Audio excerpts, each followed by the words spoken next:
Elle me montre un deuxième lit dans sa chambre. Je m'y installe, et puis on discute. Et puis là, elle vient carrément parler, assise juste à côté de mon lit. Le lit était juste un matelas sur le sol. Et donc elle est assise juste à côté de moi, on discute. Et en fait, elle était en train d'attendre que je lui propose et que je commence moi à prendre la main. Et en fait, je commence à sentir une peur. Bienvenue dans le podcast musical. Je suis Jordan Serry et j'aime profondément amplifier la vie avec ma musique. Alors dans ce podcast, j'amplifie les précieux partages que nous offrent nos invités en les accompagnant avec une musique 100% improvisée. L'intention, c'est de t'offrir un pur moment d'inspiration et de beauté pour que tu continues d'avancer vers ce qui te fait le plus vibrer.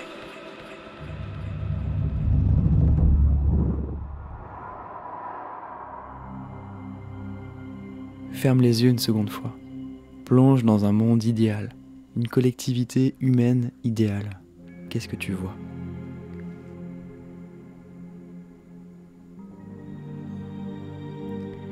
Une collectivité humaine idéale est pour moi une collectivité qui à la fois honore la diversité, puisque une collectivité humaine, c'est-à-dire une collectivité sur Terre, sera toujours empreinte de diversité, puisque ce sont les lois de ce plan terrestre, et qui a aussi la capacité de se mettre dans l'unité, à la fois honorer les différences, mais aussi comprendre qu'on fait partie d'un même tout. Et aujourd'hui, je vois dans le monde actuel beaucoup de divisions, beaucoup d'ego qui se cristallisent sur les identités et les différences. Et puis, à l'inverse, parfois l'ego qui se cristallise sur l'harmonie aussi, sur le fait qu'on est tous un et qui parfois a du mal à s'incarner et à se défendre aussi, être dans la combativité. Et donc, pour moi, la communauté humaine équilibrée a les deux forces du yin et du yang, de la diversité du yin et l'unité du yang. C'est une fusion des deux.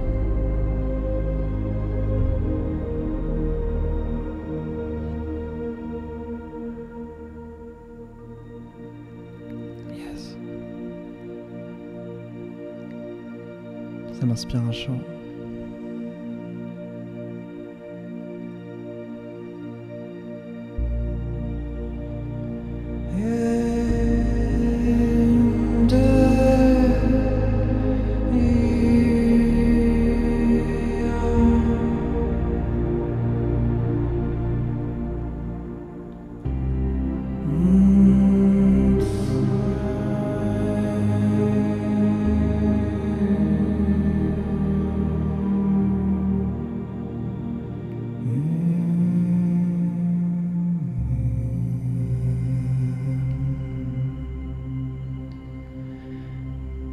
Je t'invite à activer une prochaine note.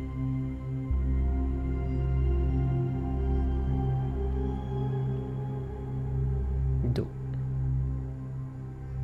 Comment gères-tu les moments de doute et de peur dans ta vie ?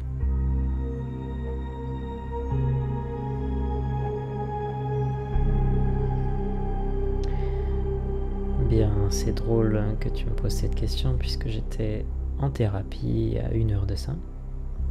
Ça fait des années que je chemine avec une même thérapeute qui m'aide énormément, justement, à transcender mes peurs. Et j'ai tendance à penser que dans l'humanité, il y a des personnes qui arrivent sur Terre avec différentes quantités de peurs. Moi, mes peurs sont allées très loin. Je suis quelqu'un qui a vécu des peurs jusqu'à la paralysie physique. Donc, j'ai bien exploré le chemin de la peur, j'ai bien vécu avec. Et comment je me mets face à elle, comment je transmute ? Eh bien, la sagesse m'a dit, et en thérapie avec cette personne, j'ai tout simplement à un moment donné décidé aussi de simplement passer à l'action. Et c'est la force du courage, et dans courage, il y a le mot cœur dans la racine. C'est de me reconnecter au cœur et passer à l'action, et trancher. Il y a une histoire qui est merveilleuse que je raconte très souvent sur la peur, puisque la peur est l'émotion qui m'a joué le plus de tours dans ma vie. C'est l'histoire d'un maître spirituel. Et traditionnellement en Inde, tous les maîtres viennent de lignées de maîtres. Un peu comme une lignée familiale, il y a des lignées spirituelles en Inde. Et ce maître-là, personne ne connaît sa lignée. Et ses disciples sont très curieux de lui poser la question, mais personne n'ose vraiment, tellement c'est un sujet un peu sensible. Un jour, il y a un disciple qui se retrouve seul avec le maître, ce qui arrive très rarement. Et il prend son courage à deux mains, son cœur, et il ose demander au maître, « Maître, j'ai peur de vous le demander, mais quel a été votre maître ?» Et il dit, « Écoute, j'ai eu 3 maîtres. » Alors là, le disciple commence à 3 maîtres. D'habitude, chaque maître a 1 maître, et puis 1 maître au-dessus de lui. Comment ça, vous avez eu 3 maîtres? Oui, oui. D'ailleurs, mon premier maître, c'était un chien. Alors là, le disciple se décompose complètement face à son guide spirituel et dit « Mais comment ça, un chien ?» Oui, oui, un chien. J'étais en pèlerinage, de ville en ville. Je vivais de l'aumône, de la générosité des gens, pour m'apprendre le détachement de la matière. Et ce jour-là, il avait plu, et les chemins, les sentiers étaient remplis de flaques d'eau. Et au loin, j'entendais un bruit. Je commençais à arriver près d'une ville. Et puis, je me rapproche. Je vois une silhouette, je me rapproche encore. Je vois que c'était un chien, et je vois qu'il aboie, il aboie, il aboie. Mais pourtant, nous sommes seuls sur le chemin, il n'y a personne, il n'y a rien d'autre. Et il semblait aboyer vers le sol. Alors, je continue de me rapprocher pour voir, tout en gardant mes distances de sécurité. Et je me rends compte qu'en fait, le chien était en train d'aboyer contre son propre reflet dans l'eau. Il croyait qu'il y avait un autre chien qui le menaçait. Alors j'ai décidé de l'observer, prendre le temps de voir comment il allait réagir, mais le temps passait, 10 minutes, 20 minutes, 30 minutes, et au bout d'un moment, avec beaucoup de patience, j'ai fini par voir le chien arrêter d'aboyer, se mettre sur ses pattes arrière, comme dans un moment de grande présence, et d'un seul coup, sauter sur la flaque, disperser le reflet, et repartir la queue battante. Et ce chien m'a enseigné la plus grande leçon spirituelle. Quand on fait face à nos peurs, elles disparaissent. Elles ne sont qu'une illusion, un reflet de notre conscience. Quand on saute dedans, elles se révèlent comme n'étant qu'une illusion. Et donc elles demandent le courage du cœur de se mettre face, de sauter dedans. Et ça a été tout mon parcours.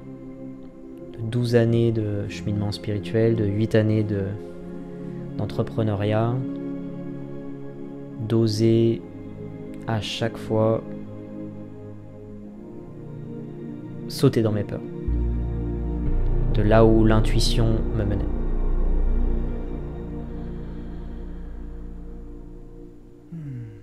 Magnifique, merci.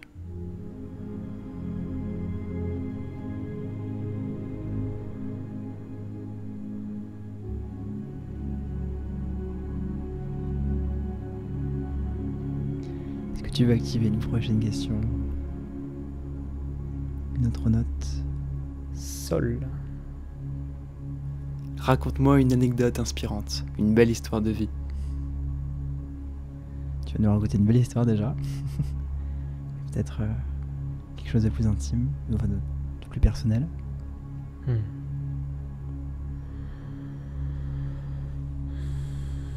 Eh ben, je vais raconter une histoire très intime, puisque on était dans le sujet des peurs.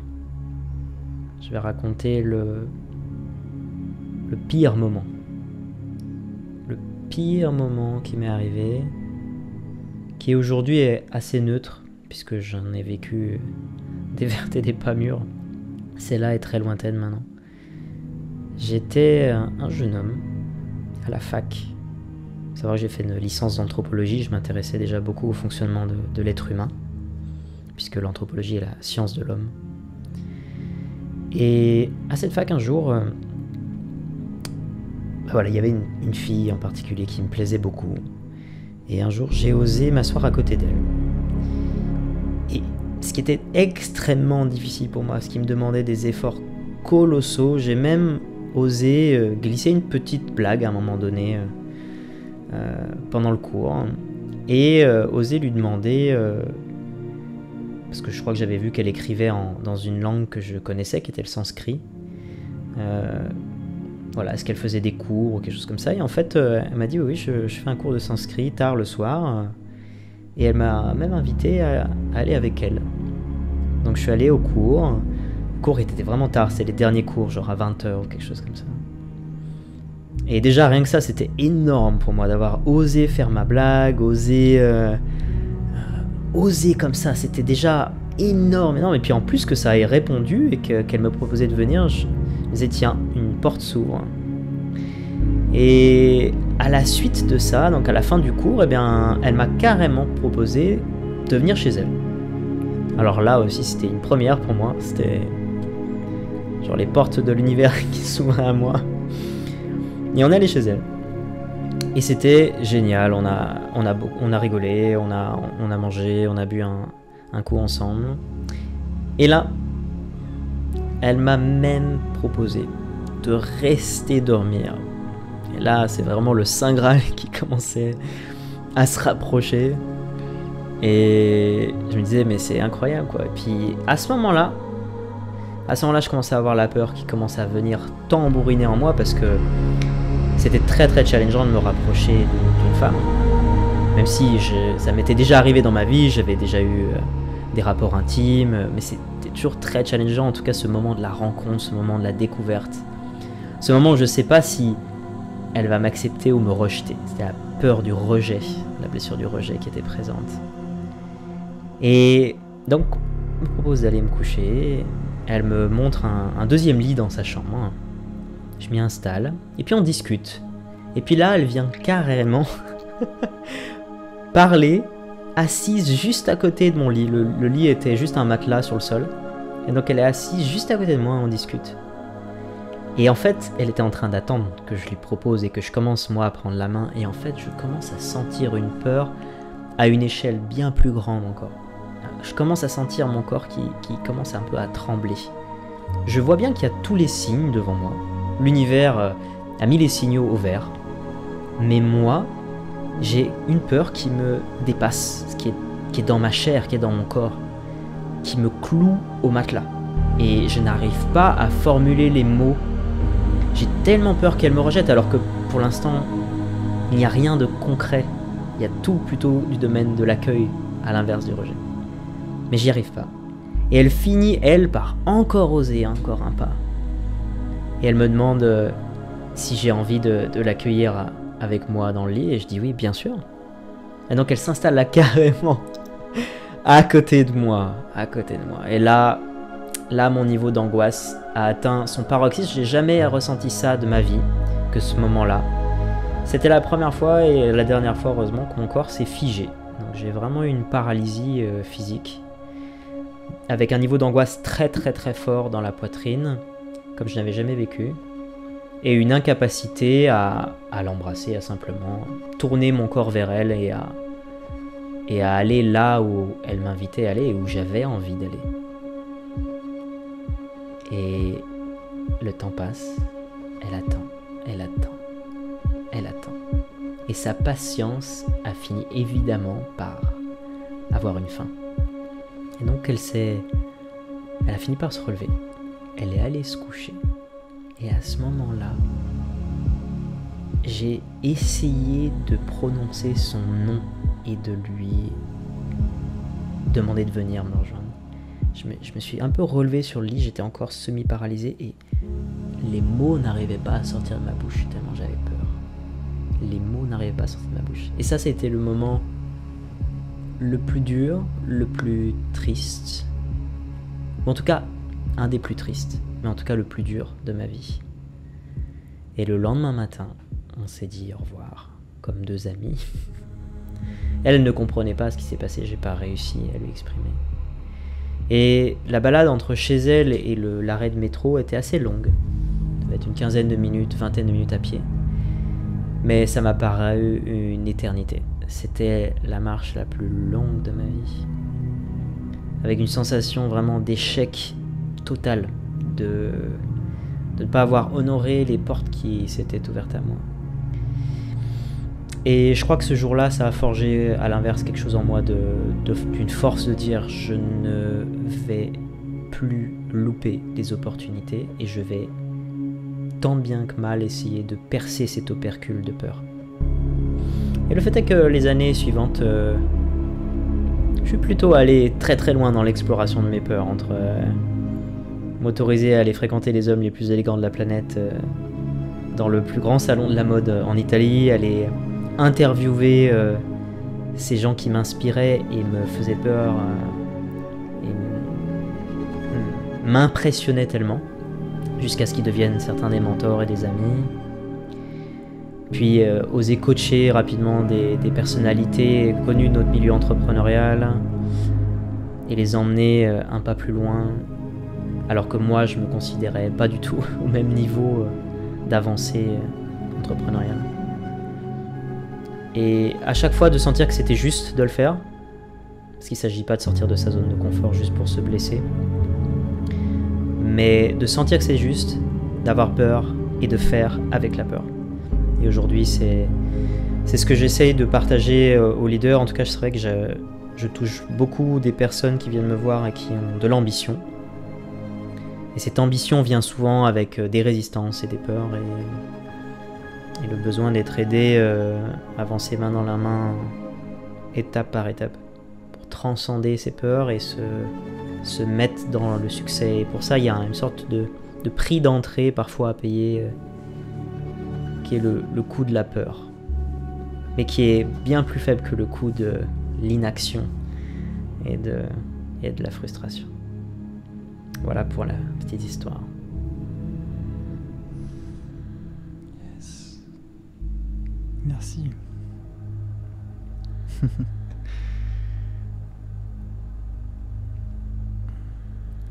Je te propose d'imaginer que ton cœur va s'arrêter de battre, que tu vas bientôt quitter cette planète Terre pour continuer ton voyage ailleurs peut-être. Et imagine que tu peux transmettre un dernier message, un message du cœur. Alors imagine, ça peut être un message peut-être qui est diffusé sur toutes les radios, de partout, sur toutes les chaînes YouTube. Un message universel, ou ça peut être aussi un message que tu adresseras à quelques personnes. Enfin, vraiment, ça peut être quelques mots, ça peut être long. Approprie-toi cet espace et simplement laisse venir les mots du cœur, quoi. Si c'était maintenant que mon cœur commençait à être fébrile et à lâcher, les mots que je partagerais seraient sur la puissance infinie de l'instant présent et de la connexion à la grâce, à la source de la vie, à la magie de la vie, que le passé est une illusion, que le futur n'existe pas, et qu'il y a une ressource d'une magie que l'on n'imagine pas dans cet instant, de lâcher prise, de respirer et de revenir dans le centre de l'univers qui est ici, maintenant, qui a une puissance infinie dans l'instant, une puissance infinie d'amour, de réalisation, de stabilité, d'harmonie. Et que c'est ici qu'il n'y a plus les soucis du passé, les regrets, les frustrations, ni les peurs, les angoisses, les craintes du futur. Il y a juste l'être et l'union de tout en un. Ça, c'est vraiment pour moi la spiritualité qui me parle, c'est celle qui transcende les religions et qui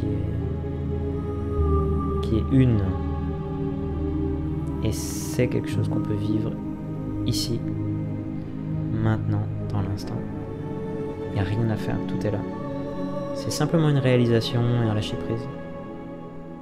Et c'est ce que beaucoup de maîtres spirituels ont appelé l'éveil. Et c'est quelque chose qui me parle beaucoup. Et que j'essaye, et que j'ai essayé, puisque je suis en train de mourir, que j'ai essayé de porter dans ma vie et d'amener pour les personnes qui sont parfois les plus stressées, qui sont les leaders, les entrepreneurs, ceux qui justement se projettent beaucoup dans l'avenir et qui construisent le monde d'aujourd'hui, et de les aider avec une des plus grandes ressources, à travers de mes retraites, au travers de mes travaux de coaching sur reconnecter avec la puissance de l'instant. Voilà le message que je dirais. Je pense que j'ai déjà vécu des moments dans ma vie, plusieurs, où j'ai senti que je pouvais mourir, puisque tout était déjà accompli pour moi. Il y a déjà tellement de vies qui ont été transformées, tellement de cœurs qui ont été apaisés, qui ont goûté justement à cet instant présent et à la grâce de vivre, que simplement cette contribution pour moi faisait que mon âme est complète et ma mission a déjà été réalisée, et maintenant c'est que du bonus. Et ce bonus, c'est très chouette aussi. Merci.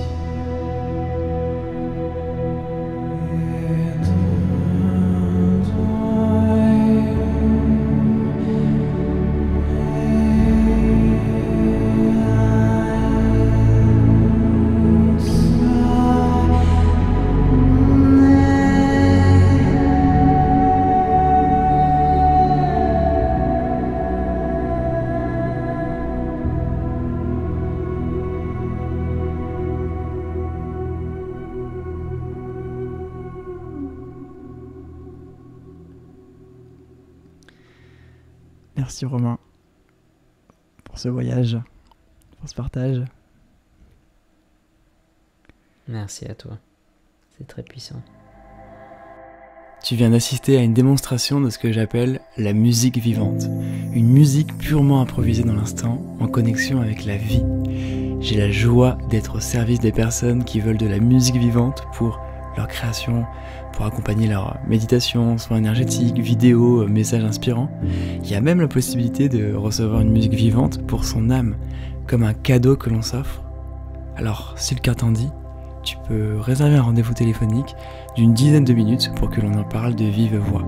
Tu as le lien dans la description.